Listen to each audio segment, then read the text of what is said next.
Hey guys, today I'm going to tell you how to permanently delete Instagram account. If you are using Instagram and you want to delete your account permanently, so let's see how can you do that. You just have to open your Instagram app, then tap on your profile in the bottom right corner. And here just tap on three dots in the top right corner, tap on account center,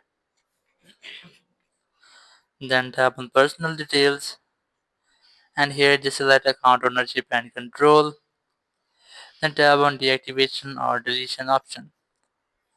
Then select your Instagram account. Select the option of delete account. Just select that. Then tap on continue. And here you just have to enter the reason. Then tap on continue option. And from here just tap on continue and your Instagram account will be permanently deleted. So in this way you can easily delete your Instagram account. Thank you very much for watching the video. Until next video. Bye bye.